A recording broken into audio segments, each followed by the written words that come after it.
Y decíamos, ¿cuál tendría que ser la densidad urinaria dependiendo la pérdida o el porcentaje de pérdida de nefronas a nivel del riñón? Y decíamos que la isostenuria era una densidad urinaria entre 1008 y 1012. También vimos las insuficiencias renales agudas y crónicas. Vimos cómo realizar la aproximación a un paciente nefrópata. Tenemos que saber si es verdad un enfermo renal o no con las pruebas de laboratorio y decir en qué etapa de la enfermedad renal está. Una vez ustedes saben en qué etapa la enfermedad renal está, tienen que saber cuál fue la causa de esa, la causa primaria de ese daño renal y tratarlo también, ¿no? Si esta enfermedad renal fue por un problema cardíaco o si fue propio del riñón o si fue a consecuencia de una lichosis, una enfermedad infecciosa maltratada y de curso crónico, ya ustedes lo tienen que definir con la historia clínica y la anamnesis de su paciente. También vimos este cuadrito que de acuerdo a las químicas, a los resultados de las químicas, ustedes van poniendo a su paciente en un paciente prerrenal o renal, y en el caso de que fuera renal, si es aguda o crónica, y en el caso de que fuera crónica, en qué fase se encuentra, ¿no? Con los signos clínicos, el análisis de orina y el análisis en sangre o las bioquímicas. Y analizamos el día de ayer esta química y este examen de orina de este pacientito. Yo el día de hoy les voy a mostrar todo el caso completo con la necropsia que se le hizo al paciente. Dentro de las otras químicas sanguíneas que nos permiten a nosotros evaluar la funcionalidad renal, están el potasio y el sodio, y también estas pruebas de laboratorio nos permiten a nosotros medir la funcionalidad cardíaca, ¿no? No hace mucho, hace un mes y medio más o menos, defendió una estudiante su tesis que titulaba Determinación de los valores de potasio y sodio en pacientes con alteraciones en el electrocardiograma. Entonces, fíjense la importancia de, si bien estudiamos los perfiles por separado, también nos pueden dar pauta de otras patologías en otros órganos. La hiperpotasemia está asociada con insuficiencia renal aguda o insuficiencia adrenal. La hipopotasemia con glomerulonefritis y pielonefritis, ¿no? Enfermedades propias del riñón. El sodio, la hiponatremia, está asociada a nefritis crónica, tubulopatía o algunos diuréticos de origen derivado del mercurio, ¿no? Otras pruebas que nos permiten a nosotros, y que les decía yo que son importantes y que ustedes deben conocerlas, es la determinación de la concentración de proteínas en orina. Esta siempre debe ir acompañada de la densidad urinaria y del examen de orina como tal, ¿no?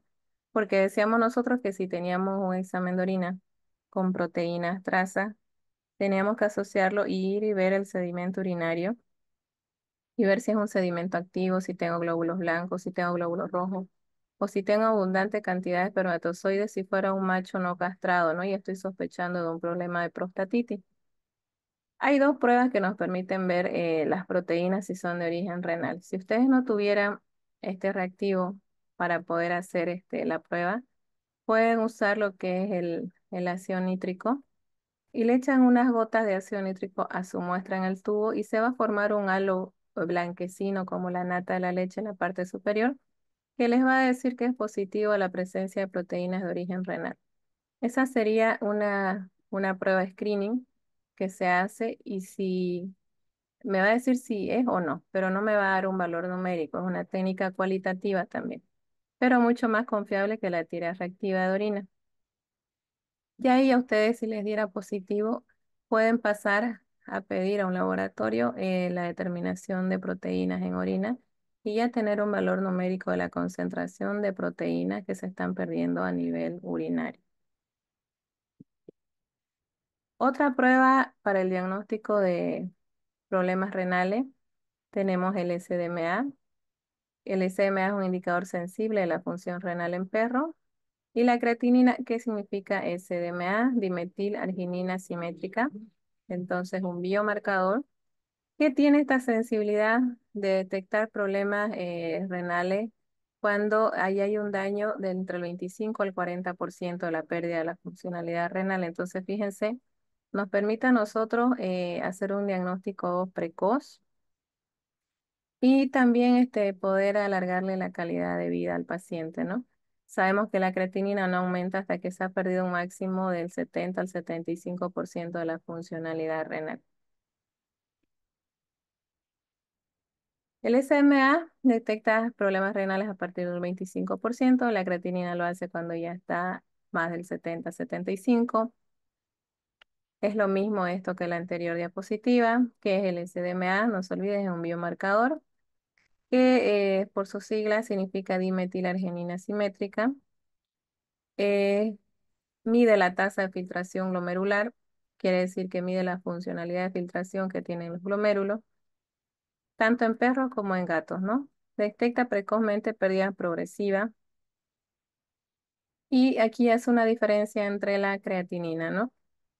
Y que la creatinina a veces se ve alterada, decíamos nosotros, por la pérdida muscular. El SDMA no se ve influenciada por estos factores extrarrenales. Por lo tanto, también lo hace una prueba muy sensible y también específica. El problema es que a veces los laboratorios no se cuentan con el SDMA y también el costo. Cuando empezó a hablarse de estas pruebas el año pasado, costaban como 140, 200, 250 bolivianos. Y nosotros teníamos que estar seguros de que la vamos a pedir si es que sospechamos de un paciente enfermo renal. Y quiero yo confirmar de que este pacientito sea un candidato o que haya venido con algunas pruebas ya de tiempo donde la creatinina todavía nos da normal. Yo quiero hacer un diagnóstico precoz de la enfermedad, ¿no? La creatinina depende de la masa muscular, ya vimos nosotros el metabolismo de la creatinina, y el SMA lo que hace es una correlación con la tasa de filtrado glomerular, ¿no? Hasta aquí tenemos las pruebas diagnósticas adicionales que no todos los laboratorios lo tienen. El sodio y el potasio eh, igual no lo tienen mucho porque no se pide con frecuencia. Quizás ahora que están habiendo las especialidades ya más de cardiología, nefrología, se empieza a pedir más. Nosotros lo tenemos por la necesidad del cardiólogo, ¿no? Del doctor Pedro, porque necesitaba el tener pruebas para confirmar esas arritmias a nivel del electrocardiograma, por eso nos pidió hacerlo y lo hicimos el año pasado como investigación y ahora se puede ofertar el servicio. En el caso del SDMA, ya por la utilidad que han venido nombrando varios especialistas en las mismas charlas que dan, la empresa que los trae, bueno, ¿cómo será con esto del dólar, no? Nos había dicho que a partir de junio iba a bajar el precio para que pueda ser más accesible a los dueños y podamos nosotros empezar a pedirlo también y hacer uso, ¿no? De estas pruebas complementarias para un diagnóstico precoz. No sé si tienen una duda de esta última parte.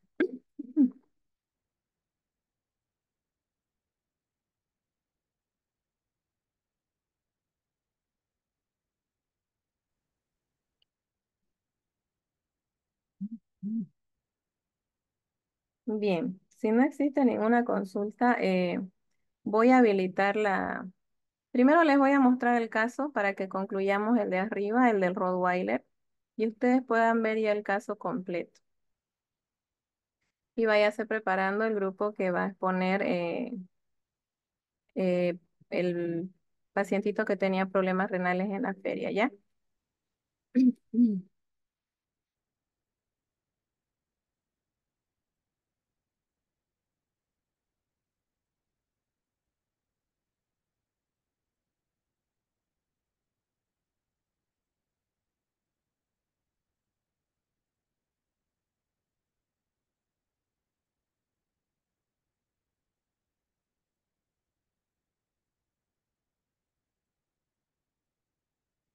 Bien, este es el caso que yo les mostraba con el examen de orina y la química sanguínea.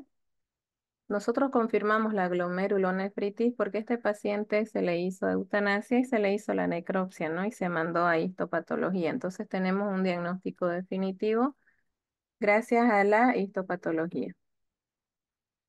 Para que ustedes más o menos recuerden, o yo creo que han llevado también alguna de las patologías, ¿Qué es la glomerulonefritis? Es toda enfermedad renal en la cual se producen cambios morfológicos y funcionales restringidos principalmente a los glomérulos, ¿no? Entonces, esta enfermedad es propia de los glomérulos a nivel de riñón. ¿Cuáles son los signos clínicos? Sangre en la orina, orinas oscuras de color café. Aquí podemos nosotros hablar de estas orinas turbias que ustedes les mostré en las imágenes cuando vimos examen de orina. Estos pacientitos tienen edema también porque ustedes se dieron cuenta que dentro de la química sanguínea las albúminas estaban bajas y las estábamos perdiendo, ¿no? Entonces hay una variación en la presión oncótica.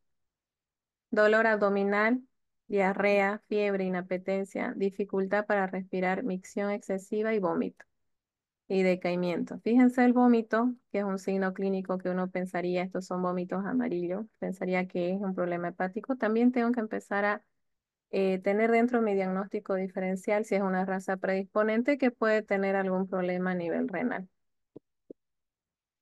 ¿Cuáles son las razas predisponentes para que ustedes ya vayan teniéndolo en cuenta, ¿no?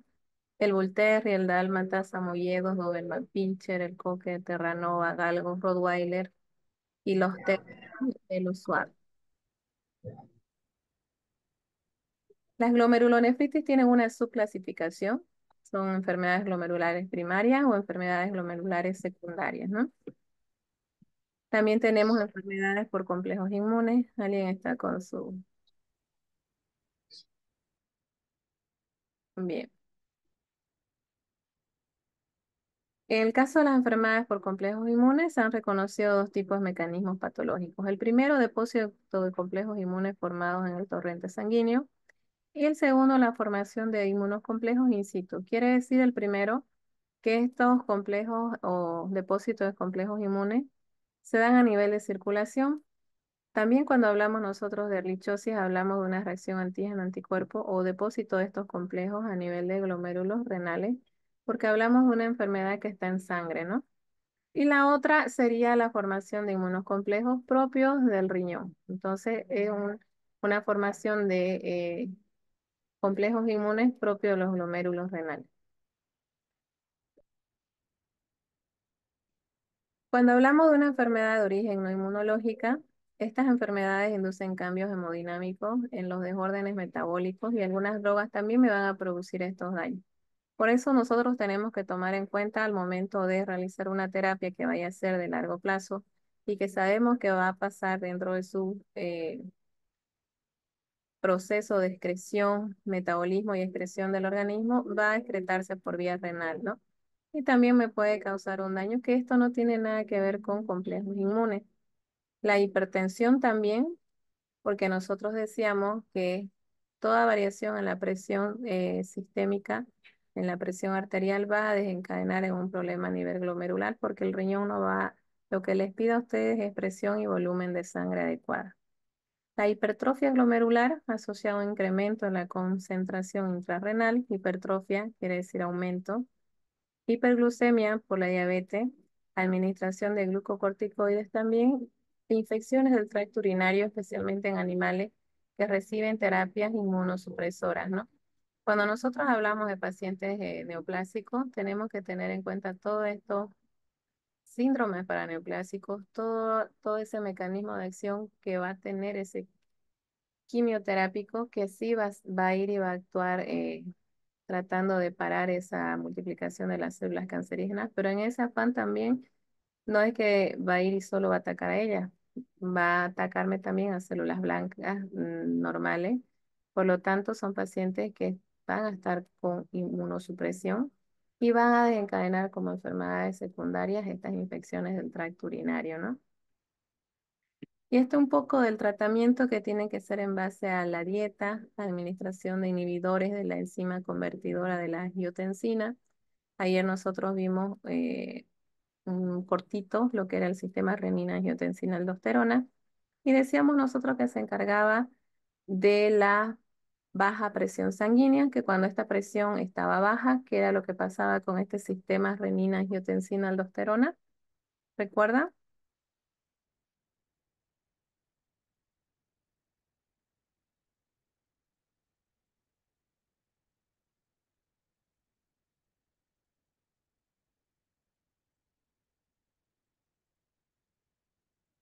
¿No se acuerda nadie?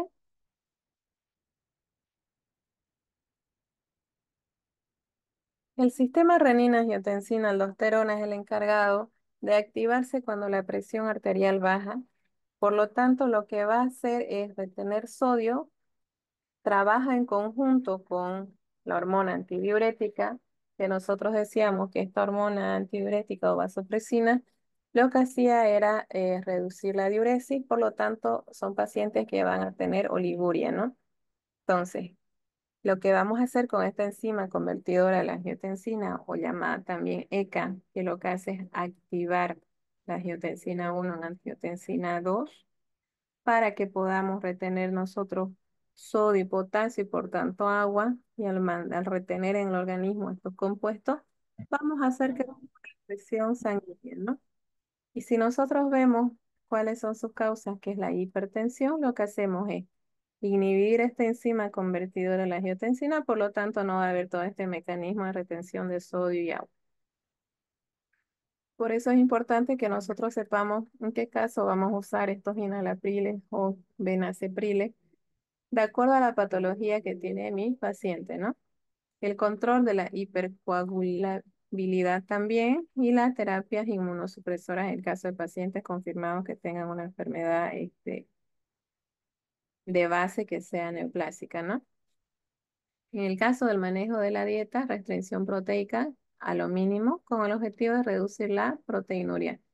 Con el objetivo de que ese glomérulo, como ya está dañado, lo que vamos a hacer es tratar de que trabaje a lo mínimo, ¿no?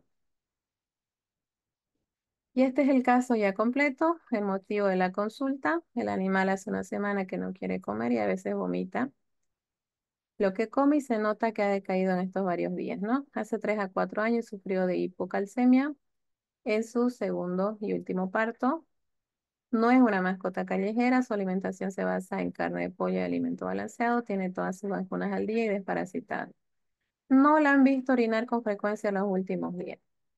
Dentro de la historia clínica, estado general regular, mucosas pálidas, apetito disminuido, temperatura de 39, frecuencia respiratoria 20 respiraciones por minuto y frecuencia cardíaca 120 latidos por minuto. Dentro del objetivo general que hacemos en el examen físico y dentro del objetivo particular que tenemos, el aparato digestivo presenta vómito, respiratorio sin alteración y geniturinario, el animalito tiene dificultad para orinar, ¿no? Ella era marimba. Dentro de los análisis complementarios, aquí tenemos el hemograma. ¿Qué me pueden decir del hemograma?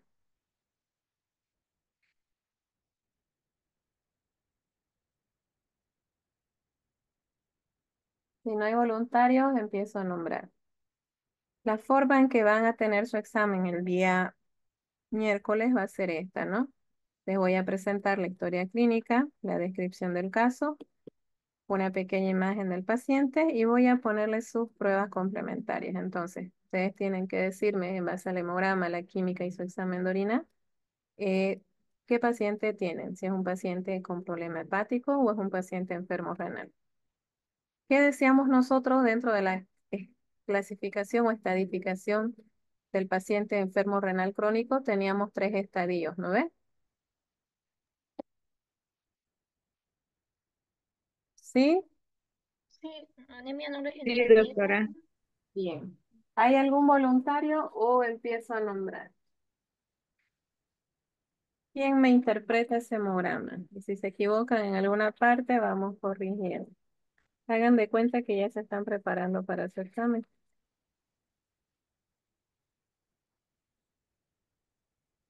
¿Quién se anima? ¿Nadie?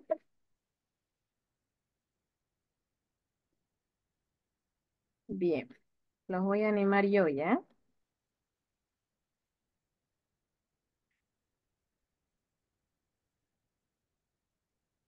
Severich,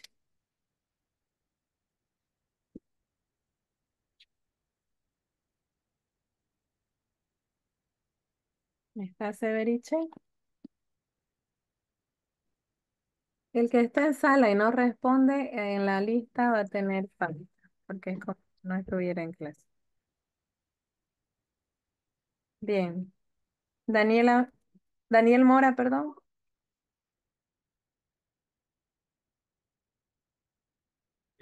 Sí, doctora.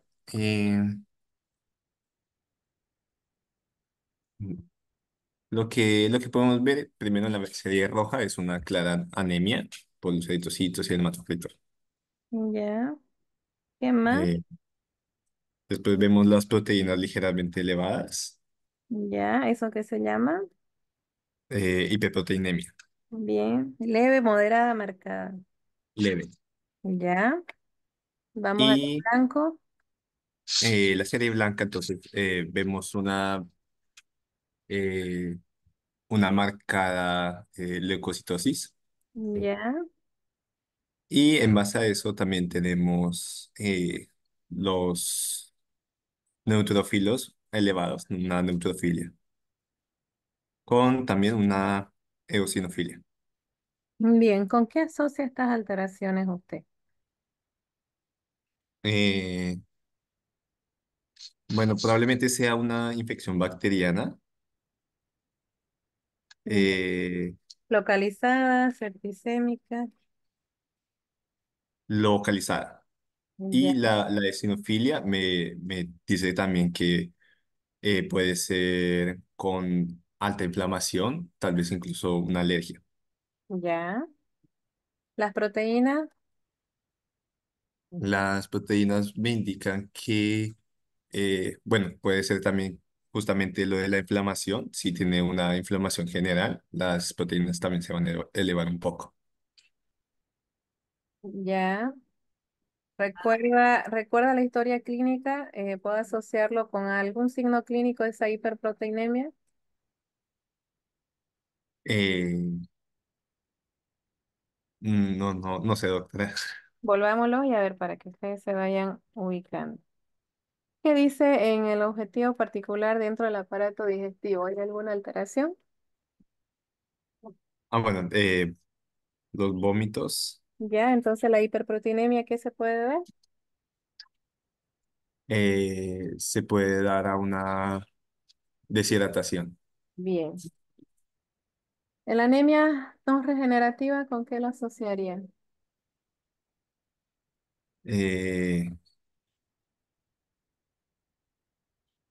Esto puede ser por una falla en la producción de eritrocitos, porque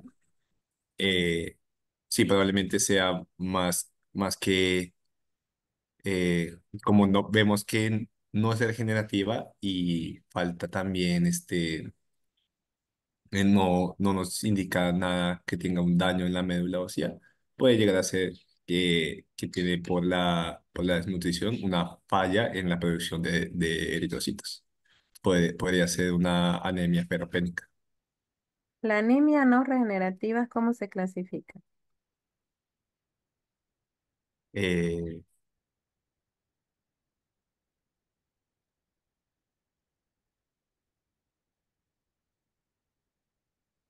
por el daño en la médula ósea y por la falla de la producción. Si no estoy mal, no sé, doctora, no recuerdo. La anemia no regenerativa se clasifica en intra y extramedular, ¿no? Intra propio de la médula y extra otra causa externa que no es propia de la médula que terminó dañándomela. Ya. ¿Un problema renal puede dañarme la médula? No, no, pero justamente en la glándula adrenal es donde se produce bueno, también en las células justaglomerulares se produce la eritropoyetina. Y la eritropoyetina, si el riñón no la aporta eritropoyetina a la médula, ¿qué va a pasar con la médula? ¿Se va a atrofiar? Va a dejar de funcionar porque no tiene esa eritropoyetina que necesita para la producción de glóbulos rojos. ¿No ves? Entonces clasificaría como una anemia no regenerativa intramedular. Intra sería si yo tuviera un problema de leucemia, porque ahí la médula se está multiplicando desaceleradamente, es ella. El problema lo tiene la médula. Pero en el caso de las extramedulares, ¿qué pasa? La médula se daña, pero no es por una leucemia, sino porque estos órganos que deberían aportarle algún componente a ella para que trabaje no lo está haciendo. Y en este caso es el riñón el que no está aportando la eritropoyetina para la producción de glóbulos rojos. Entonces ahí tendríamos nosotros una causa extramedular a consecuencia de un problema renal. Ya, doctora. Entonces sería anemia no regenerativa extramedular, Extramedular. una hiperproteinemia por la deshidratación y Bien. probablemente una infección local crónica y tal vez una inflamación generalizada o parasitemia. Bien. Y no se olvide de las plaquetas que a pesar de que están entre 100 y 500, ya aquí nosotros empezamos a sospechar también de que esté metida ahí Anaplasma platis, ¿no? Porque los colegas tienen dentro de su experiencia que por abajo de 180 más la signología del paciente o antecedentes de que hayan enfermado, estamos frente a un paciente candidato a un problema de Ehrlichiosis, que es la principal causa, pero no la única, ¿no? Pero la baja de plaquetas no se podía ver también por la edad. No influye la baja de plaquetas por la edad. Ah, Doctora, una consulta. sí. En el posible diagnóstico de ese hemograma, entonces sería infección bacteriana localizada crónica. Infección bacteriana localizada o proceso inflamatorio localizado, ¿no? Porque nosotros sabemos que los neutrófilos pueden elevarse por una infección o por una inflamación.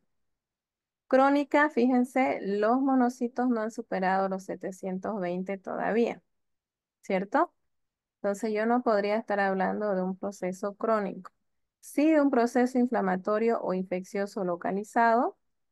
Y en el caso de esta perrita, dentro de la historia clínica dice que tiene todo su calendario al día y desparasitación también. Tomando en cuenta lo que dice el dueño y que las eosinofilias se asocian primero a procesos alérgicos o migración de larva de parásitos o enfermedades pulmonares, tendríamos que descartar nosotros en este paciente a la revisión no se veía que tuviera ningún estado alérgico. Y la segunda causa podría ser migración de larva de parásito, ver hace cuánto se desparasitó o pedirle en el caso de estas eosinofilias un coprológico para ver cómo están las cargas parasitarias o también los eosinófilos acompañan en procesos inflamatorios, entonces yo voy descartando mis posibles causas. Hasta ahorita no puedo decir que sea crónico porque no ha superado los 720 monocitos por microlitro, ¿no? Ya, ahora también podría ser deshidratación o estoy mal. Sí, deshidratación, sí. Su compañero dijo que la deshidratación la asociaba, sabemos que dentro de la historia clínica está que tiene vómito, ¿no? Es lo que nos cuenta el dueño. Entonces, esa pérdida de líquido y esa hiperproteinemia puede deberse al vómito, ¿no? Que está sufriendo el paciente. Y por la edad que tiene 7 años y lo de los leucocitos, Sería una, eso que está sí, helado, ¿podría ser moquillo o estoy mal no. asociada a moquillo? ¿Por qué cree que fuera moquillo?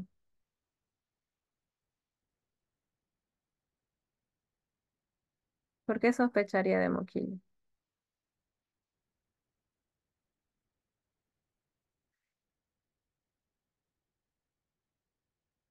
En este paciente sería menos probable que ustedes sospechen de alguna enfermedad vírica porque dentro del calendario que sí nos los mostró el dueño, tiene todo su calendario al día. Bien, la signología del paciente no nos dice que esté cursando con alguna enfermedad o incubación de enfermedad vírica.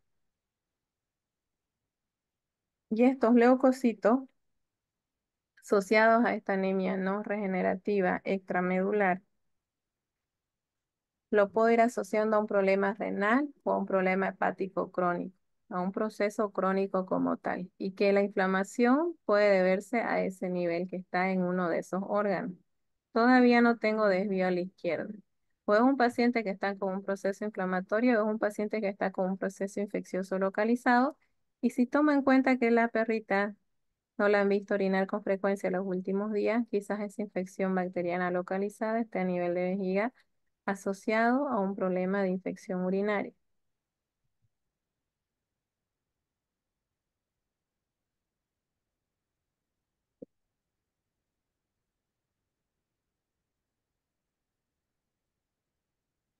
¿Alguna consulta? Ah, ya. Sí, gracias, doctora. Ya. Doctora, disculpe, hay algo que no me queda claro todavía. ¿Cuál- ¿Por qué se dice que, o se habla que es una infección bacteriana localizada? ¿O cuál es la diferencia entre una localizada y una septicemia? La septicemia ustedes tienen que tener desvío a la izquierda, ¿no? Tienen que empezar a ver en bandas juveniles, mielocitos y también clasificar ya su desvío a la izquierda. Hasta ahorita yo tengo neutrófilos aumentados y lo bueno de este caso es que tengo todos maduros. Fíjense, 20.808 de estos 30.000 son neutrófilos maduros. Si yo tuviera un paciente con un desvío a la izquierda, cuando empiezo a ver estas formas inmaduras, que la médula sabe que no deben salir a sangre circulante porque no tienen esa capacidad fagocítica, los empieza a mandar para que hagan algo. Algo irán a hacer, sabemos que no tiene todavía la formación, pero en algo ayudarán. Eso es lo que hace la médula y manda todo lo que tiene, ¿no? Entonces un paciente puede empezar con una infección bacteriana localizada y si yo como clínico no lo detecto a tiempo, ese paciente va a terminar con una infección bacteriana generalizada o septicémica. Ahí tengo que clasificar mi desvío a la izquierda y decir si es degenerativo o regenerativo. Como nosotros decíamos que era regenerativo, cuando estas formas inmaduras que tenemos aquí,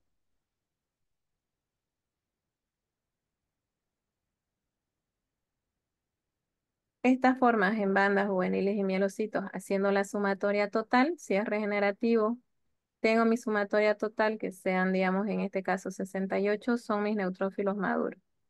La mitad de 68, ¿cuánto sería? 34. Si yo tengo formas inmaduras sumadas entre las tres estadios y me dan 8 solamente, quiere decir que estos inmaduros no deben sobrepasar el 50% de estos maduros. Entonces, si el 50% de mis maduros es 34 y mis inmaduros solo suman 8 o 12, no han sobrepasado este 34. Por lo tanto, estoy frente a un desvío a la izquierda regenerativo. ¿Por qué? Porque todavía los neutrófilos maduros están en un alto porcentaje, arriba del 50% comparados con estos inmaduros de aquí. El problema y lo más grave es cuando tengo las leucopenias, quiere decir que los totales están bajos, y, y aquí tengo una neutropenia con desvío a la izquierda, quiere decir que estos inmaduros sobrepasan el 50%. Pongamos un ejemplo aquí, yo tengo neutrófilo 40 y aquí yo tengo sumado el 50% de mis formas inmaduras, perdón, el 100% de mis formas inmaduras, tengo un 40 también. La mitad de 40 es 20. Y 40 del total de mis inmaduros sobrepasan al 20, que es el 50% de estos neutrófilos maduros. Por lo tanto, estoy frente a un desvío a la izquierda degenerativo o no regenerativo, que es lo mismo, ¿no? Ya mis neutrófilos maduros con capacidad de fagocitosis están en lo último, son lo último que están saliendo y lo que tengo más en sangre circulante son neutrófilos inmaduros sin capacidad de fagocitosis. Por lo tanto, esta bacteria, este microorganismo que es patógeno, va a empezar a ganar espacio dentro del organismo y los antibióticos no están haciendo su efecto. Puede ser que yo le esté colocando antibiótico y mi paciente en vez de mejorar está empeorando. Entonces, tengo dos posibilidades. Ahí ustedes tenían que relacionarlo. Si ese paciente tiene fiebre, las fiebres se presentan cuando hay un proceso infeccioso, sea bacteriano o sea vírico. O estoy quizás con un paciente que tiene un desvío a la izquierda y sea un paciente candidato a una leucemia. Si yo no he detectado el foco infeccioso, coloco antibiótico y no responde, tengo que hacer un cultivo y antibiograma para saber si es a nivel urinario y estoy aplicando un antibiótico que quizás no sea para ese sistema, para vías urinarias.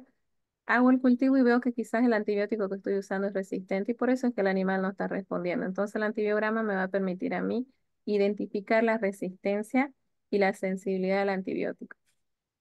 Si a pesar de eso yo tengo un paciente que no tiene fiebre, es un paciente candidato a que yo le haga punción de médula para descartar que esté frente a un paciente neoplásico. Pero en ese caso, los pacientes llegan con signos solamente de decaimiento, baja de apetito, nada más. Por lo general son pacientes que ingresan bien a consulta. Esa es otra parte que dentro de la signología clínica me hace pensar de que fuera un candidato a un paciente neoplásico o después de mi exploración física voy a ver que no tenga nada, no tiene nada en vejiga, todo está bien, no tiene nada en tracto digestivo. Es un paciente que todas las pruebas me dan prácticamente dentro de los valores y solo el hemograma es el que me dice, ah, no, aquí hay un desvío, pero que no cuadra con una infección bacteriana porque no tiene fiebre, no tiene otra signología, no responde con antibiótico. Entonces, voy a hacer aspirado de médula para confirmar que no esté frente a un paciente neoplásico. Entonces, fíjense cómo ustedes tienen que ir clasificando si es una infección bacteriana localizada donde todavía tengo neutrófilos maduros o si es un desvío a la izquierda y estamos frente a una septicemia. Hasta aquí yo digo, es un proceso bacteriano o infeccioso localizado, o estoy frente a un paciente con un proceso inflamatorio solamente, sin infección.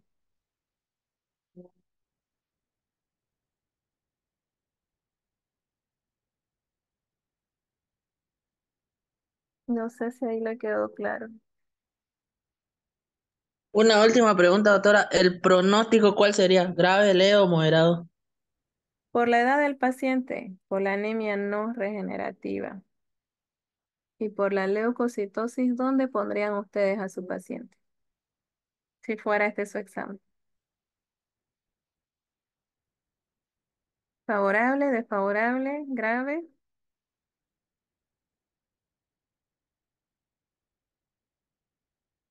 ¿Quién se anima a decirme?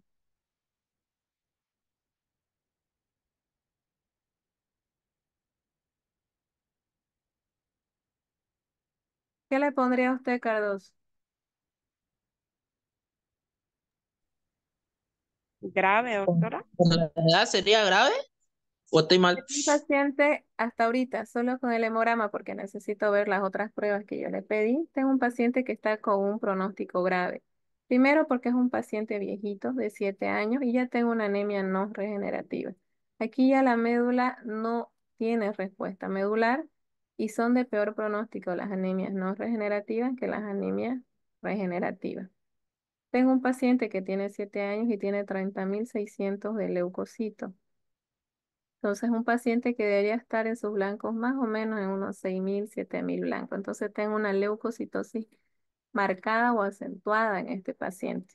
Bien, hasta aquí solamente yo tendría el pronóstico grave, pero tengo que empezar a confirmar si sigo con un paciente que tiene un pronóstico grave o un paciente que tiene un pronóstico reservado, empezando a ver las demás pruebas de laboratorio. Fíjense, esta es la misma química que yo les puse. Ahora, el hemograma que ustedes vieron, más la química, en ese cuadrito que yo les mostré de clasificación de enfermedades renales crónicas, ¿dónde estarían metiendo ustedes a su paciente?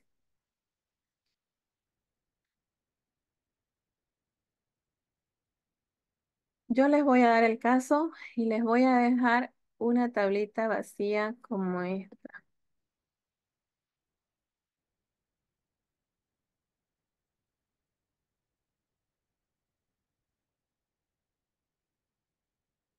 Le voy a dejar una tabla así. ¿Pueden verla la tabla? Sí, doctora. ¿Sí? Bien. Les voy a dejar esta y les voy a dejar esta vacía. Ustedes me dicen, ¿es un paciente enfermo renal? ¿Es un paciente prerrenal? ¿Por qué lo están poniendo? Y si es un paciente renal crónico, recién me rellenan este cuadro. Y ponen, por los signos clínicos en la fase 1, ¿tiene o no tiene signos clínicos? Dentro de la historia clínica, si les dice que tiene poliuria polidipsia.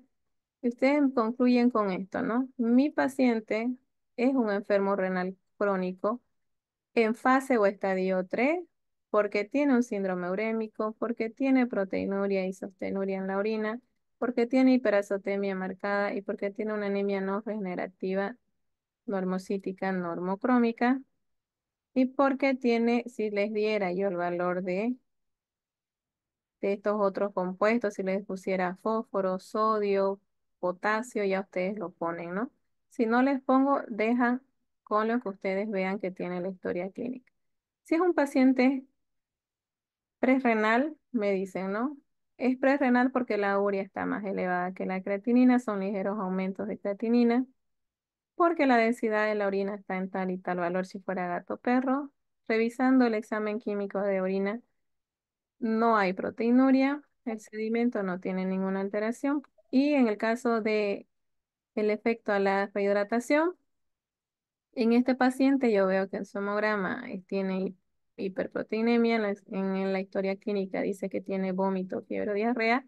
Por lo tanto, si le lo rehidratan, este paciente debería volver a tener sus proteínas normales. Entonces, con eso ustedes van a concluir. Y aquí abajito de esa tablita del caso clínico que van a responder, tienen que ponerme qué pruebas complementarias debieron haberse realizado, por qué, justificando su respuesta y qué pronóstico le dicen ustedes al dueño. Bueno, tiene usted un pacientito que su pronóstico es grave, reservado, no tiene ninguna alteración. Si es una causa prerrenal, hidratando o tratando la causa primaria de base, este paciente tiene una buena calidad de vida. Si es que les tocara un paciente con el caso clínico de un problema posrenal, ya ustedes tienen que decirme qué harían, ¿no? En el caso de que hubiera ruptura de vejiga y les va a decir la historia clínica si lo tiene, deben evaluar y confirmar ese uroperitoneo realizando ¿qué? La abdominocentesis y análisis del líquido y mandando a medir creatinina en el líquido y creatinina sérica o creatinina en sangre. Entonces, en el examen lo que quiero que me pongan es su criterio médico. Ustedes hagan cuenta que ustedes ya egresaron, que están titulados y que tienen un paciente a quien deben darle una respuesta, ¿no? Una solución dentro de las pruebas de laboratorio que ustedes tienen a mano.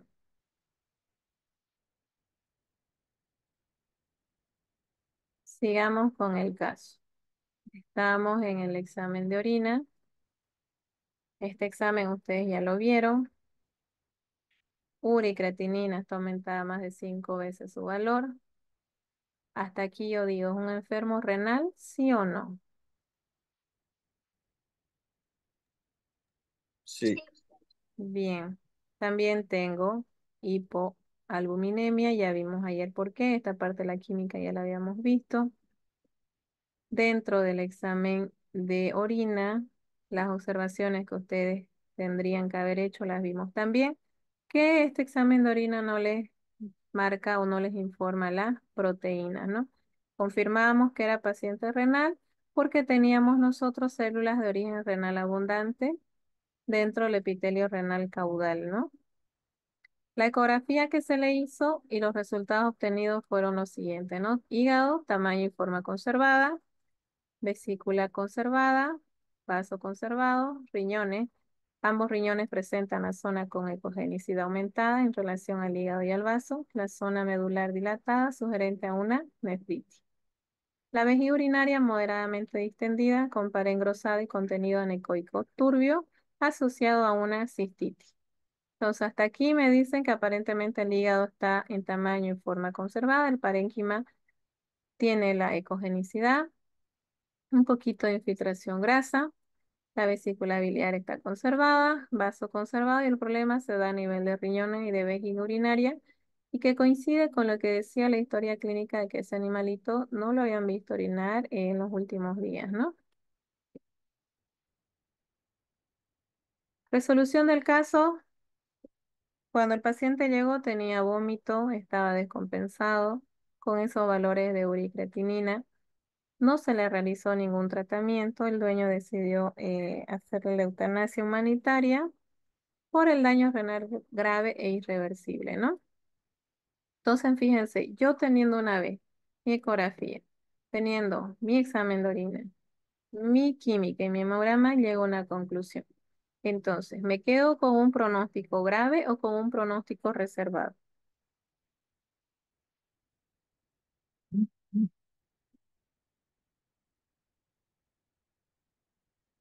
¿Qué dicen?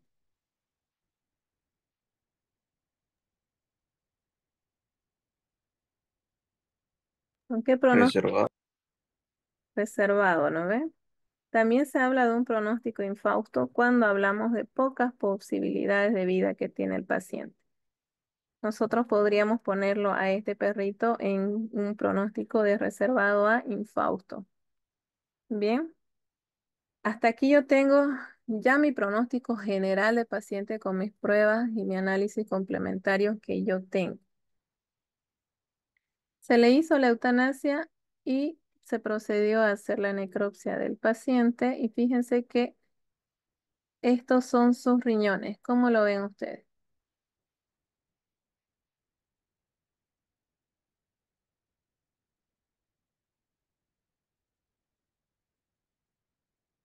¿Están normales para la especie canina? Están disminuidos de tamaño. ¿Ya? ¿Qué más? ¿Cómo lo ven? ¿Lobulados o no lobulados? Perdió su lobulación. Parece un riñón de bovino, ¿cierto? Con sus lobulaciones.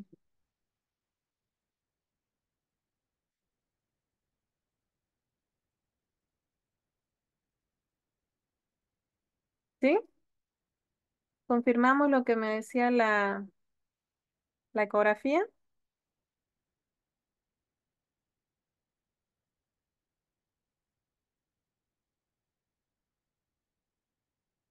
Sí, doctora. Bien. Fíjense la importancia de interpretar ya en conjunto un caso clínico completo, ¿no? Este pacientito tenía riñones lobulados, riñones que ya han perdido su anatomía y que aquí confirmamos con la ecografía que mide y nos permite evaluar la anatomía de cada órgano. También con las pruebas de laboratorio que nos permiten ver la parte fisiológica, la funcionalidad, que estos riñones habían perdido su funcionalidad, por lo tanto las nefronas ya quizás estaba trabajando con un 5% este pacientito, ¿no? La histopatología nos dice, ¿no? Dentro de las lesiones macroscópicas, porque se llevó todo el órgano para que se pueda estudiar, también se llevó pulmón e hígado. En riñón ambos presentan superficie regular, agrandados de tamaño. Pulmón con pequeñas calcificaciones en la superficie diseminada en todos los lóbulos. Hígado con pequeñas áreas blanquecinas y formaciones calcáreas. Dentro de las lesiones microscópicas ya a la evaluación en el microscopio, riñones, ovillos glomerulares atróficos, quiere decir que están más pequeños, desaparición de varios glomérulos, infiltración intersticial linfocitaria y ligera proliferación de tejido conectivo. El pulmón se asoció a edema, el hígado con congestión y hemorragias, degeneración parenquimatosa y proliferación de tejido conjuntivo peritoneal. Dentro de la evaluación o conclusión del histopatólogo, lesiones compatibles con glomerulonefritis intersticial crónica. Entonces, fíjense ya con la prueba de histopatología y todas las pruebas complementarias que nosotros hicimos, más la necropsia, se puede llevar a la conclusión de que el paciente tenía una glomerulonefritis intersticial crónica. Si nosotros y el dueño nos permite hacer la necropsia, nos da una gran ayuda porque ya en la próxima que yo tenga un paciente con esa signología, o quizás que tenga un paciente que es un Rottweiler, voy a empezar a tratarlo o realizar un diagnóstico precoz porque sabemos que es una raza predisponente a estas enfermedades, ¿no? A las conclusiones que se llegó del caso, una historia clínica y examen físico bien minucioso son importantes para sospechar de este trastorno, ¿no? Siendo esta patología muy compleja, es necesario utilizar todos los medios complementarios para llegar a un diagnóstico correcto y determinar la gravedad. Entre los análisis rutinarios que debemos considerar como médicos veterinarios, está el hemograma, determinaciones de urea, creatinina, proteína, ecografía y examen de orina, ¿no? Ese sería el caso completo que yo les había puesto el día de ayer de este pacientito enfermo renal. Para terminar lo que es la evaluación renal, van a exponer sus compañeros en 15 minutitos su caso clínico que presentaron el día de la feria. ¿Están listos?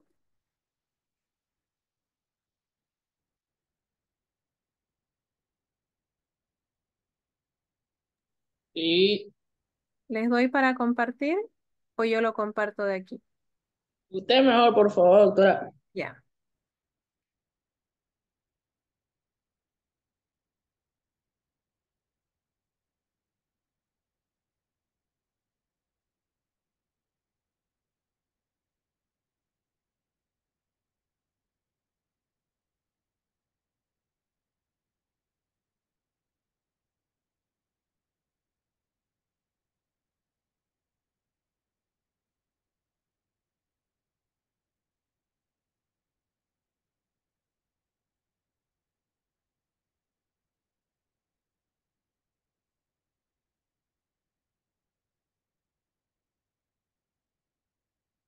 Bien, ¿quién va a ser el representante del grupo? Y los demás compañeros estén atentos porque es a ustedes a quienes voy a preguntar.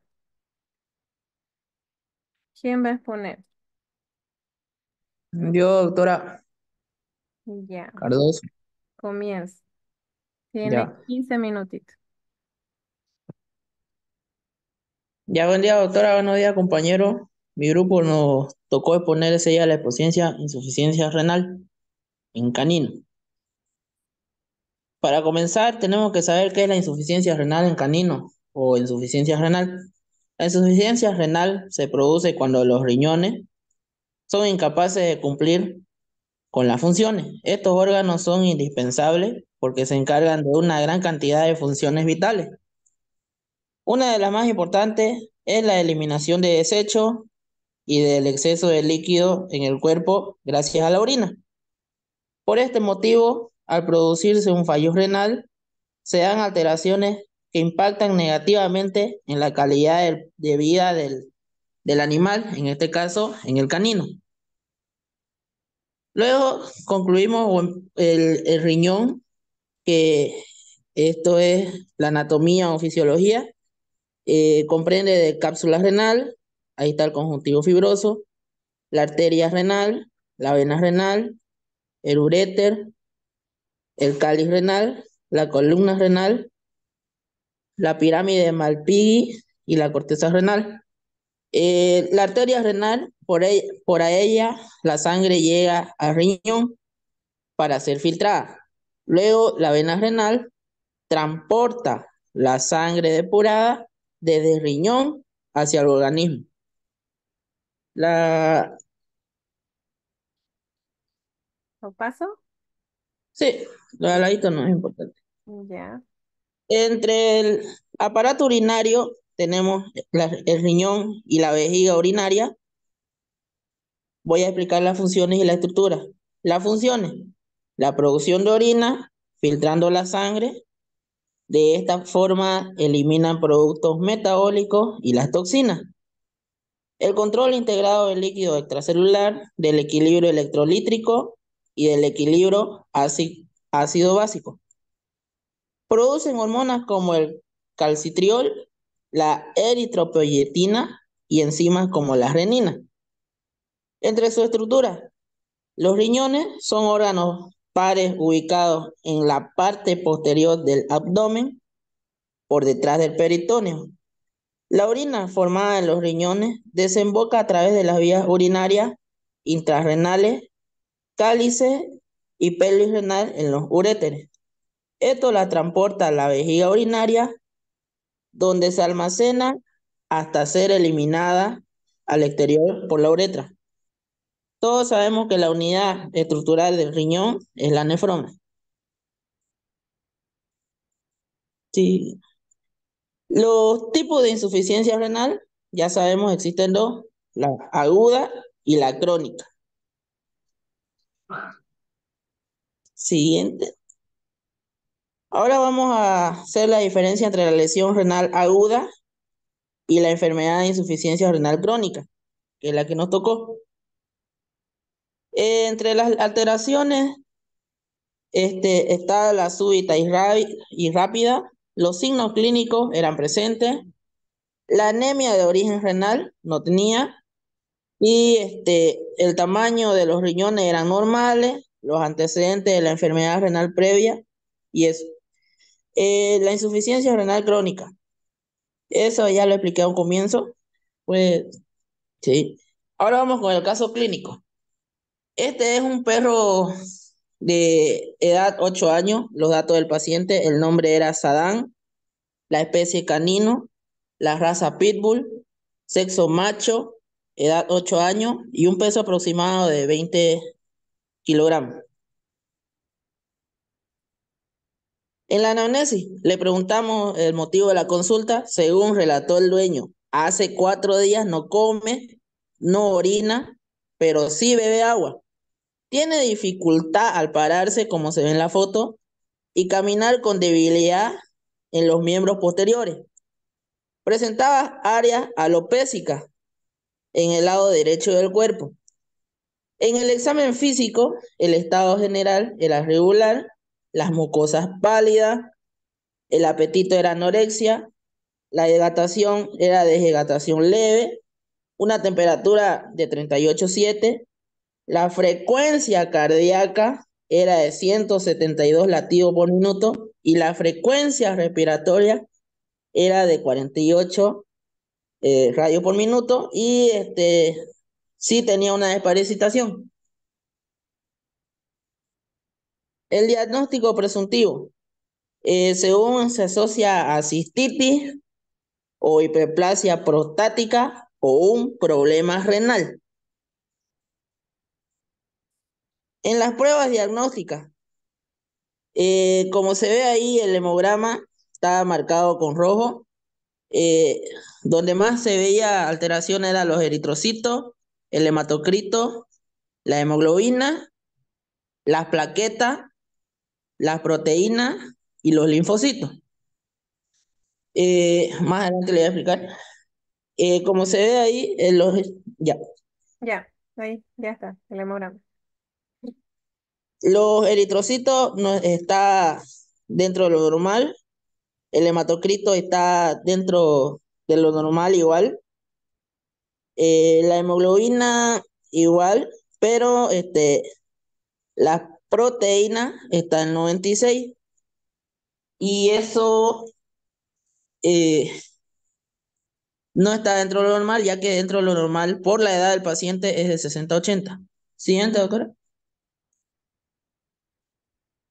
En la química sanguínea, ahí vemos también alterado lo que es la urea, la creatinina, el calcio y la globulina. La siguiente. Ahora, en el examen de orina, ahí lo hicimos con color rojo, que era el olor, era fétido, la transparencia era opaca, la densidad era de 1012 y el valor referencial es 1025 y 1045. En el examen químico, la sangre está con 3 cruces, las proteínas con 2 crucecitas o 2 signos más, y los leucocitos con 3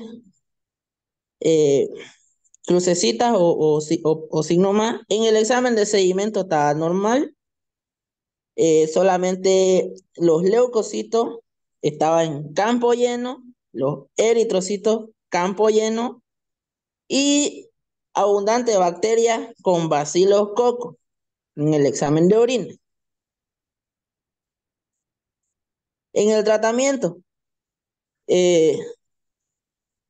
lo más importante que hemos puesto era el Bioxan, el Merceptón, la gentamicina, el Braduril, el Coavivin y el suelo Rigel lactato. En el diagnóstico final quedamos con que era insuficiencia renal crónica debido a una infección bacteriana en el tracto urinario y el pronóstico pusimos que era pésimo. En conclusión, al haber más del 85% del daño renal, no es posible el mantenimiento ni la recuperación del paciente debido a que el daño renal era irreversible. Y lamentablemente, en conclusión, Se realiza la eutanasia del paciente. Gracias. Bien, vamos a comenzar con la defensa, pero aquí ya la dinámica es aquellos que no formaron parte del grupo. Beltrán, ¿está? Sí, doctora. Bien. ¿Me puede explicar el hemograma?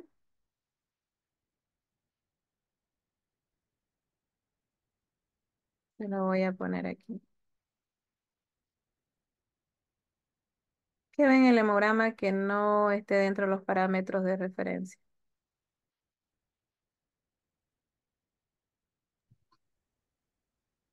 Todo lo que es la serie, no todo, ¿no? Pero la serie roja, los eritrocitos, los hematocritos y la hemoglobina. ¿Qué me puede decir de la serie roja?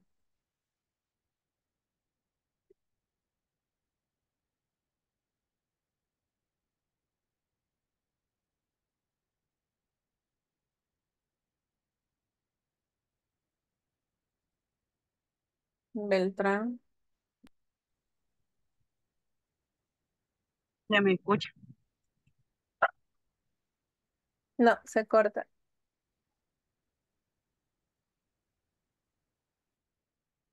Bien, vamos a ver. Lobo. Lobo Dayana.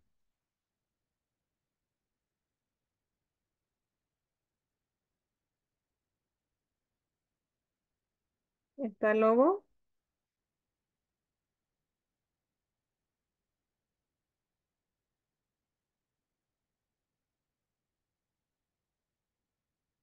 Continuemos.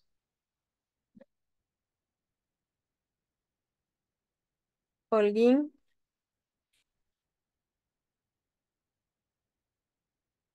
Holguín Requena María.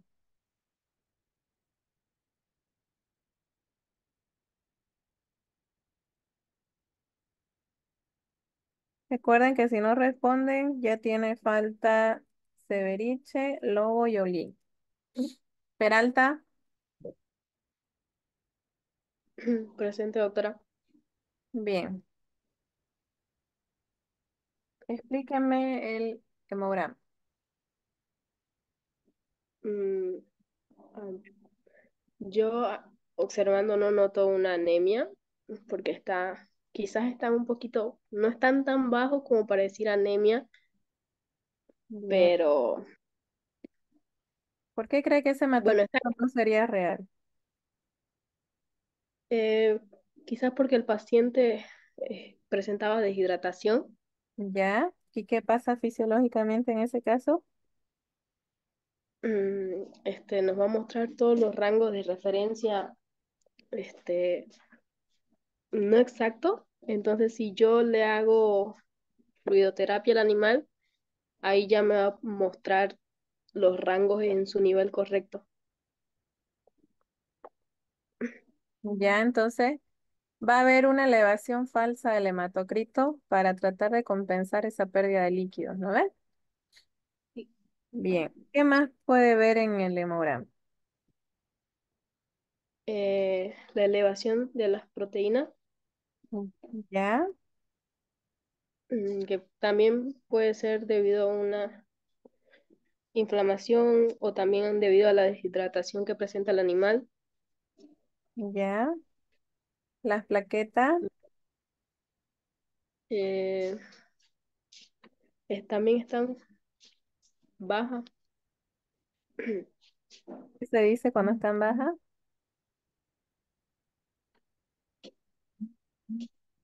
Ay, se me fue eso, doctora. Y, a ver, trombocito, Venía. trombocitopenia. Bien. En los blancos, ¿qué ve? ¿Todo normal? ¿Hay algo que le llama la atención? Eh, Serían los linfocitos, ¿Ya? ¿Qué ve? están disminuidos, están bajos. ¿Bajo? y se llama Es una linfopenia linfopenia. Leve, moderada, marcada. ¿Cómo la ve? marcada. Bien, linfopenia marcada o acentuada. ¿Con qué lo asociaría eso?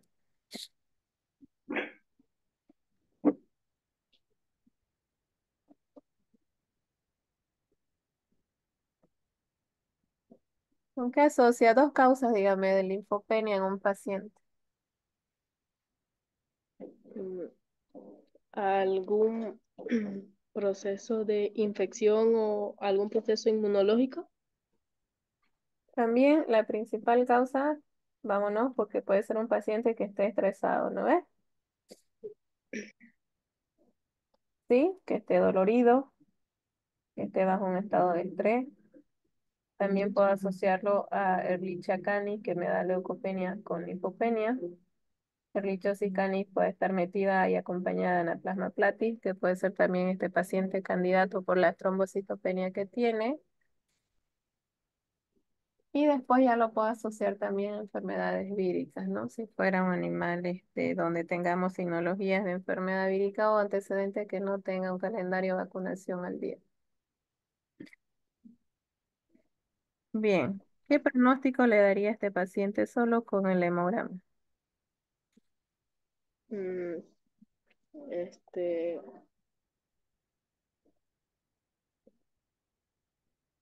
de pronóstico,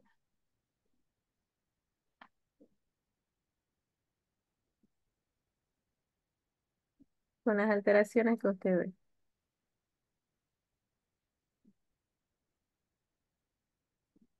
mm,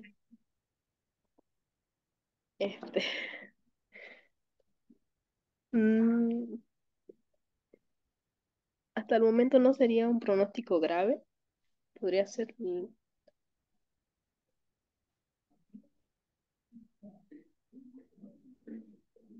Favorable, desfavorable, desfavorable por la edad del paciente, y por las alteraciones que tiene. ¿Por qué? Justifique por qué le pone desfavorable.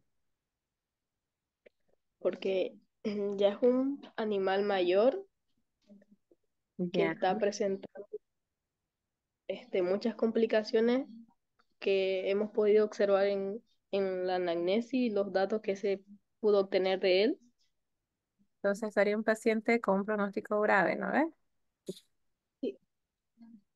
Bien, más que desfavorable, un paciente con un pronóstico grave, porque tengo un paciente viejito, porque tengo la anamnesis y la historia clínica, porque ese hematocrito no es real, porque tengo una linfopenia marcada, porque tengo una trombocitopenia. Bien, vámonos a la química.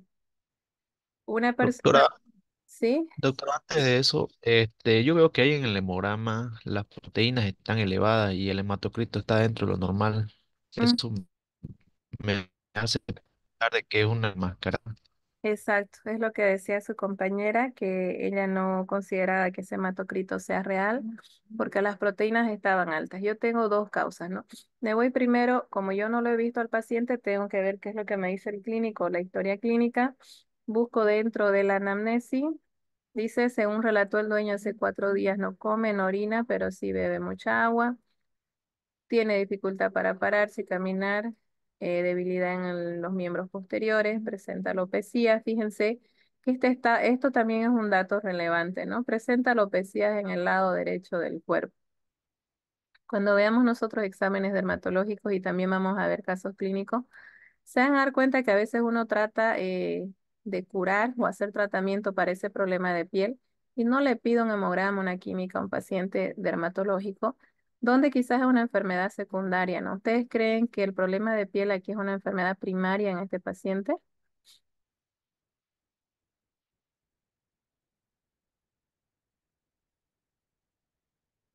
No es ya consecuencia de otra. Es secundario, no es un animal que está inmunodeprimido, por lo tanto también va a haber una multiplicación bacteriana secundaria, un problema primario. Si se fijan, dice deshidratación, en estado de hidratación, tiene una deshidratación leve. Entonces yo tengo aquí dos posibles causas. Pues un paciente que está deshidratado y como dijo su compañera, voy a hidratarlo al paciente y vuelvo a tomar solo hematocrito. Para ver, lo hidrato, le hago una fluidoterapia dependiendo del porcentaje de hidratación. Bueno, va a estar unas 4, 5, 6 horas dependiendo del médico con el suero. Vuelvo a medir el hematocrito. Y si ese hematocrito baja y estas proteínas se compensan, están entre 60 y 80, ese paciente les repusimos lo que estaba perdiendo, que eran líquidos, y por tanto se va a hacer un hematocrito real. Tengo la segunda causa también, que puede ser, si no está deshidratado, que ese hematocrito sea 41, pero que estas proteínas estén aumentadas no por deshidratación, sino por producción de anticuerpos. ¿Contra quién creen que puede estar produciendo anticuerpos este paciente?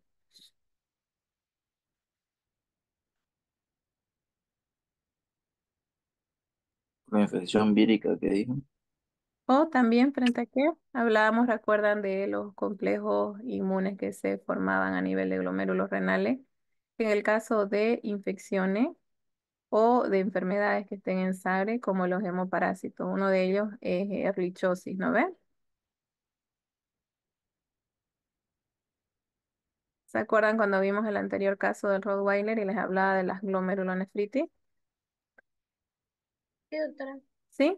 Entonces, fíjense, o tengo un paciente que está produciendo anticuerpos frente a una enfermedad vírica y si no fuera y no coincide con los signos clínicos, tengo un paciente que tiene esta deposición de complejos inmunes por una enfermedad que está en sangre y la principal. Y este paciente me está diciendo que con 71 de plaquetas es un paciente candidato a Ehrlichiosis. Entonces yo podría tener esas proteínas altas y si mando a medir proteínas, ¿qué es lo que ustedes esperarían encontrar? Fíjense aquí, las proteínas totales están en 11,3, su valor es hasta 7,7. Las albúminas las tengo dentro del rango y las que están aumentadas son ¿las qué? Las globulinas. Las globulinas. ¿Cuál es la función de las globulinas? Y ya hemos visto sus causas de aumento y de disminución.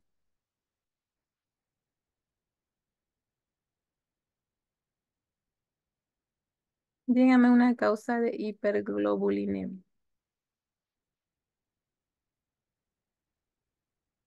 ¿Quién recuerda? Lo hemos visto ayer.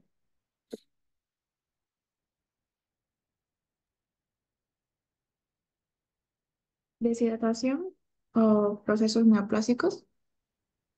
¿Qué más? Infecciones e inflamaciones. Aumentadas por procesos inflamatorios, neoplásicos, desórdenes inmunes y deshidrataciones. Fíjense, las globulinas van a ser esas sus posibles causas. Y en el caso de las disminuciones, enfermedades víricas o enfermedades inmunodeficientes, ¿no? ¿Dónde o cuál en estas causas meterían ustedes a su paciente? Procesos inflamatorios, neoplásicos, desórdenes inmunes o deshidratación.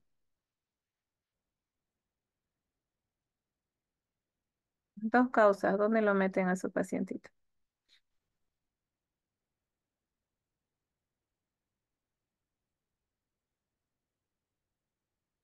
Porque aquí ustedes, si fuera este su examen, tienen que ponerme las causas de la hiperglobulinemia. ¿No ven? Pero ustedes ya tienen la historia clínica, entonces tienen más datos para poder hilar mucho más fino.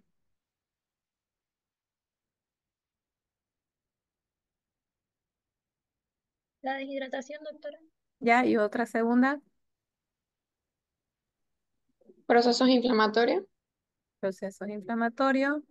Y también podríamos hablar de algunos desórdenes inmunes, ¿no?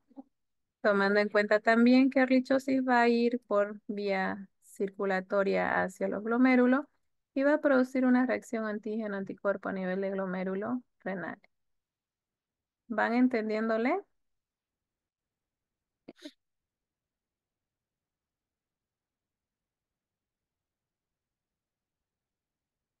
¿Sí?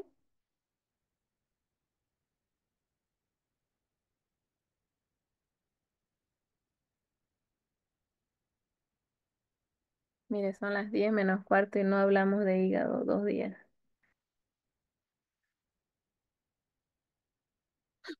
¿Le van entendiendo los problemas renales? Sí, doctora. Sí. Bien. Vamos a la persona que me va a explicar la química sanguínea y el examen de orina.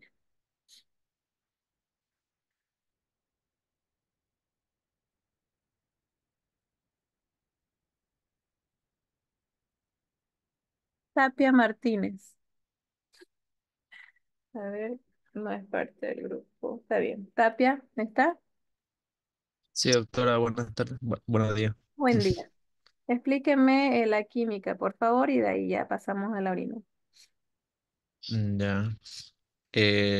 Bueno, se ven niveles de urea y creatinina aumentados, lo Ya, que me hace suponer de que hay una insuficiencia renal. Em, hay bueno, el calcio está disminuido, se nota que está disminuido, como también la globulina. ya. ¿Las globulinas están disminuidas o aumentadas? Ya. ¿Qué más? ¿Cómo interpretaría su química?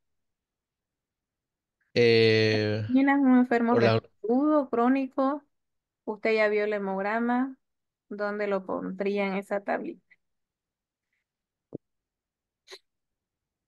sería renal, ¿Ya? ¿De qué en este origen? caso. ¿Agudo o crónico?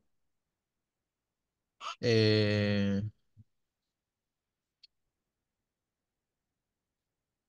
bueno, de origen, no estoy seguro si, bueno, crónico, doctor. Bien, crónico.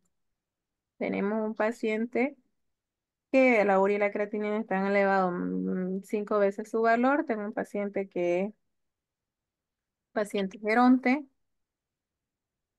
Tengo un paciente que en su hemograma hasta ahorita no nos daba muchas pautas y se han dado cuenta de un problema renal. Nos dejó ahí más o menos un paciente estresado, con linfocitos bajos. Ya vimos las causas de las hiperproteinemias, del hematocrito. Pero ya aquí la química me empieza a direccionar mucho más en mi diagnóstico, ¿no? Tengo un paciente enfermo renal, tengo un paciente que tiene una hipocalcemia, tengo un paciente que tiene hiperglobulinemia, ya las vimos las causas de hiperglobulinemia. ¿Qué pasa con el calcio? ¿Qué cree usted?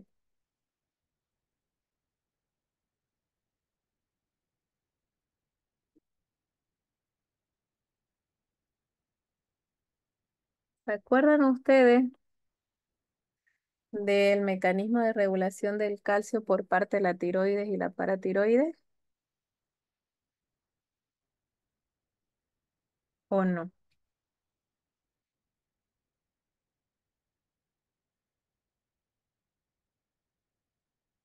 ¿Alguno se acuerda? ¿Puede repetir la pregunta, por favor? ¿Se recuerdan por fisiología el mecanismo de la calcemia, de esta regulación del calcio en sangre? De la función de la tiroides y la paratiroides para la regulación de la hipo y la hipercalcemia. Si no estoy mal, doctora, la tiroides, las células principales, producen hipercalcemia, no, hipocalcemia al hacer una resolución ósea, mientras que la paratiroides con Paranormal. la paratiroidea Mm. produce una hipercalcemia al hacer eh, al sacar el calcio de los huesos. Bien. Aparte del calcio, ¿qué otros órganos intervenían en este mecanismo? Era el intestino y los riñones, ¿no ven?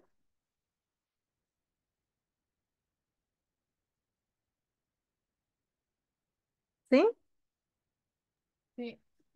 Bien. Cuando tenemos ya estos riñones que están con esta urea y creatinina tan alta, quiere decir que ya el daño es arriba del 75%. ¿Qué deben hacer estos riñones? De forma general, ellos eliminan el fósforo del cuerpo y si están lesionados van a trabajar más para poder eliminarlo del cuerpo, no el fósforo. Por lo tanto, la acumulación de este fósforo que queda se asocia con menos calcio en sangre y con la liberación de esta hormona que dijo su compañero, de la paratormona que está dada por la paratiroide. ¿Y qué es lo que hacía? Dentro de este mecanismo, lo que hacemos es resorción, o sea, sacar ese calcio que está en reserva de los huesos, pero a nivel renal y a nivel intestinal, ¿qué pasaba con ese calcio?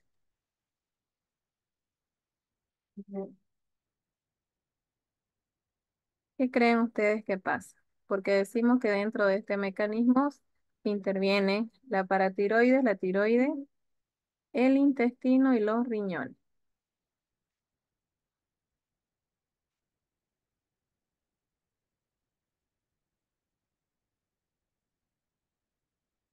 ¿Qué creen ustedes que pasa? ¿Va a aumentar su absorción? ¿Por qué creen que se da la hipocalcemia entonces?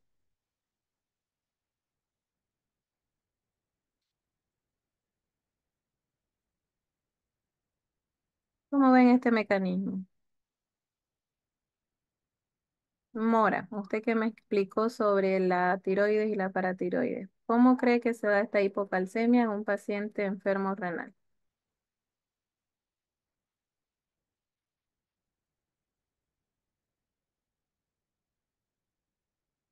No, no, doctora, no estoy seguro. Bien, yo les voy a mostrar una imagen para que ustedes recuerden esta parte de fisiología, que es importante que ustedes lo vayan recordando, porque así van a ver y van a entender por qué puede aumentarse o disminuirse este calcio a nivel de sangre, ¿no?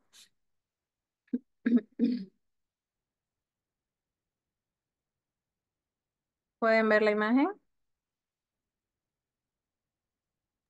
Sí, doctora, se ve. Bien, esto es lo que su compañero explicó de forma sencilla, ¿no? ¿Por qué es importante el calcio? Porque gracias a ello hay una contracción muscular de los tres tipos de músculos que tenemos, y gracias al calcio también los neurotransmisores pueden realizar su función de que exista una respuesta a un estímulo externo, ¿no? ¿Qué tenemos nosotros? Tenemos niveles normales de calcio de promedio de 10 miligramos por dl, y cuando hay una caída del calcio a nivel sanguíneo, ¿quién va a detectar este problema? Va a detectar la glándula paratiroides, que va a eliminar la paratormona. Bien, ¿qué va a pasar a nivel intestinal? Va a haber un incremento en la entrada del calcio en el intestino y va a haber un incremento en la entrada del calcio en los riñones. Aquí, ¿qué va a pasar con este hueso? Lo que dijo su compañero, ¿no? Estimulación de la liberación del calcio, que lo tiene ahí dentro de los huesos, y va a sacarlo a sangre circulante para mantener esa homeostasis, ¿no? Ese equilibrio interno. ¿Qué pasa en el caso de que de que estos niveles de calcio estuvieran altos? Aquí el que va a responder es la tiroides liberando calcitonina. La calcitonina va a estimular lo contrario, la deposición de calcio en los huesos. Por lo tanto, yo voy a reducir la entrada de calcio en los riñones. Si nosotros entendemos este mecanismo, vamos a darnos cuenta que en el caso de la hipocalcemia, lo que vamos a tener nosotros en un paciente renal, decíamos que teníamos fósforo alto porque el riñón no lo puede eliminar, por lo tanto se asocia con menos calcio en sangre circulante y con la liberación de la hormona paratiroidea, que lo que libera o activa es la paratohormona, ¿no? Y esta hormona lo que hace es el traspaso del calcio de los huesos a la sangre. Entonces, no sé si ahí les queda clara este mecanismo del calcio y la asociación con un problema renal.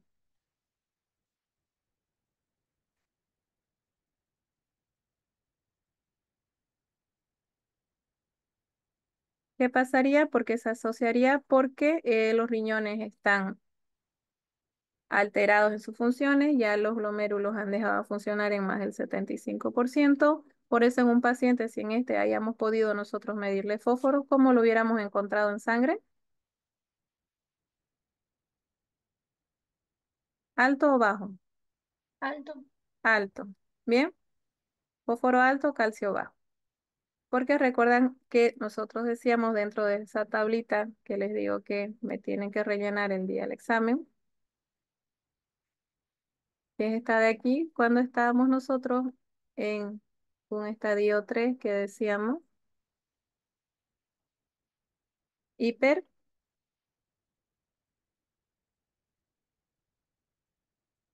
¿Hiper qué? Fosfatemia. Tenemos fósforo alto, ¿no ves? ¿Por qué? Porque el riñón no lo puede eliminar porque ya los glomérulos están dañados. Por lo tanto, también voy a asociar si ahí tengo fósforo alto, tengo de tener calcio bajo en sangre, porque todo este mecanismo que hemos visto se ve alterado. Entonces, por todas estas alteraciones, ya mi paciente, ¿dónde lo puedo ir metiendo en esta tablita? Ya sabemos que es un enfermo renal crónico. ¿En qué fase lo pondrían? ¿Fase uno o fase 2 o fase 3? ¿Leve o moderada? Fase 3 moderado. Bien, fíjense, tengo un pacientito, lo vamos a poner el caso. Uy, ahí 5 minutitos. Lo vamos a hacer rápido porque tengo que tomarles listas. Tienen clase a las 10, ¿no? Sí, tenemos clase. Bien. Sí, doctora. Lo último que sería es el examen de orina. El olor es fétido, este lo interpreto yo así de forma rápida. Transparencia opaca, amarillo marrón que no es normal. El color, ni el olor, ni la transparencia. Y la densidad está en 1008, en 1012, perdón, la densidad está en 1012. ¿Cómo estaría esta orina? ¿Hiper, hipo o isostenúrica? Isostenórico. Isotenúrica. Isostenúrica, ¿no? Está entre 1008 y 1012. La glucosa nos da positivo, fíjense. Estoy viendo bien. Ah, no, glucosa negativo. Lo que nos da positivo es la bilirrubina, sangre 3 cruces, proteínas 2 cruces, leucocitos 3 cruces, células epiteliales está bien uno por campo, de transición y renales no se observan, pero existe campo lleno de leucocitos y eritrocitos y tenemos nosotros bacterias abundantes, bacterias bacilos. Entonces, fíjense, tengo un paciente que tiene una infección bacteriana localizada. Tengo un paciente que es el fétido, se asocia a esas bacterias, la transparencia opaca es por el sedimento también. Tengo un proceso inflamatorio infeccioso y tengo eritrocitos campo lleno. Tengo la presencia de proteínas que me dan 2 cruces asociado, si es que yo no pudiera medirle las proteínas en este paciente, con esa urea y esa creatinina tan alta, yo ya sospecho que estas proteínas son de origen renal, ¿no? La sangre coincide con los eritrocitos campo lleno y con todas estas alteraciones, más el examen químico, más el examen, el hemograma, ¿qué pronóstico le dan ustedes a su paciente? ¿Quién me dice? ¿Grave o reservado? Reservado. Reservado infausto o pésimo, que también es una terminología que se utiliza para decir que el paciente tiene pocas probabilidades de salir de ese cuadro.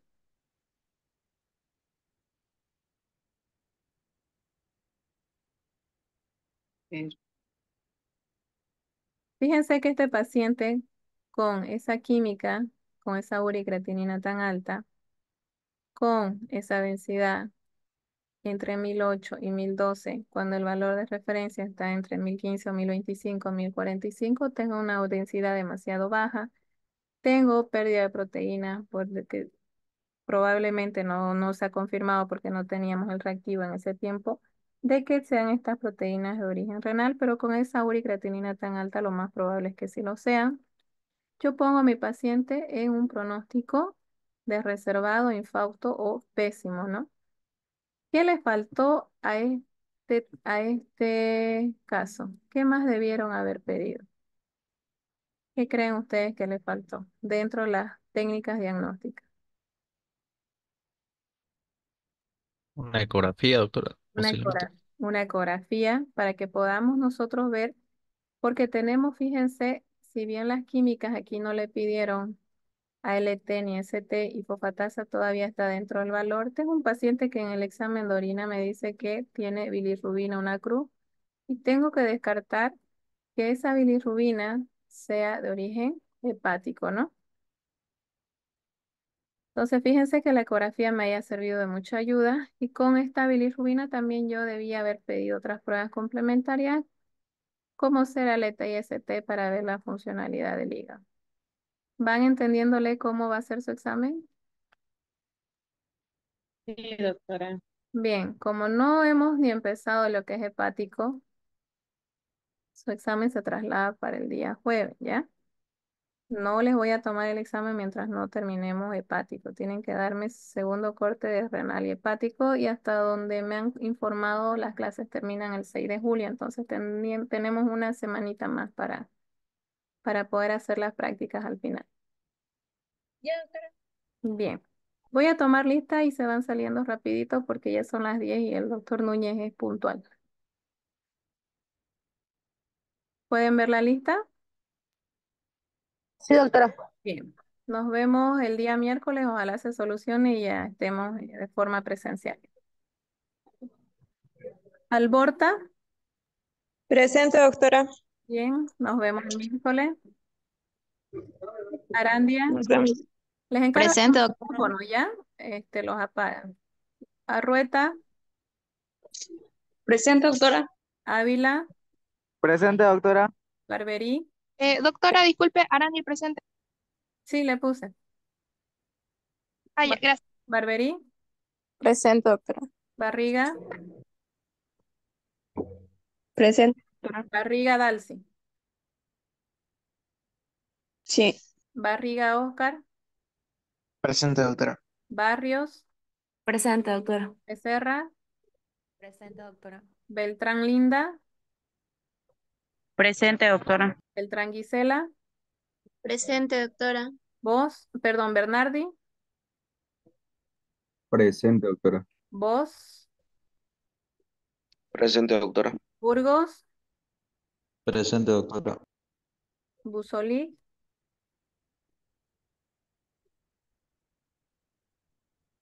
Camacho, Presente, doctora. Cardoso, Presente, doctora, presente. Chávez, Presente. Claros, Presente, doctora. Coimbra, Presente, doctora. Fernández, Presente, doctora. Lake, Flores, Presente, doctora. Flores María Belén, Presente, doctora. Galarza, Presente. Guarino, Presente, doctora. Hurtado, Justiniano, Presente, doctora. La Fuente, Presente, doctora. Ligerón, Presente, doctora. Lobo, Presente, doctora. Marce, Presente, doctora. Martínez, Presente, doctora. Mejía, Melgarejo, Presente, doctora. Menacho, no está, Mercado, Presente, doctora. Mérida, Presente, doctora. Miranda, Presente, doctora. Mita, estaba, Presente, doctora. Mora también, Morales, Presente, doctora. Holguín, Olmos, Presente, doctora. Padilla, Presente, doctora. Peralta, Presente, doctora. Pereira, Presente, doctora. Pérez, Presente, doctora. Pillón, Presente, doctora. Rivera, Rivero, Rocabado, Rodríguez, Presente, doctora. Rojas, Presente, doctora. Rojo, Presente, doctora. Salazar, Presente, doctora. Tapia, Presente, doctora. Terrazas, Presente, doctora. Estaura Munguira, Uriona, Presente, doctora. Vallejos, Presente, doctora. Vargas, Presente, doctora. Vázquez, Presente, doctora. Yucra, Zambrana, Presente, doctora. Sánchez,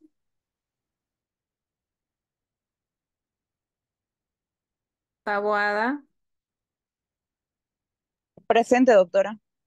Saldía, Presente, doctora. Jurado, Presente, doctora. Barrientos, Presente. Melgar, Vázquez Presente, doctora. y Cabezas. Presente, doctora. Bien, nos vemos el día miércoles.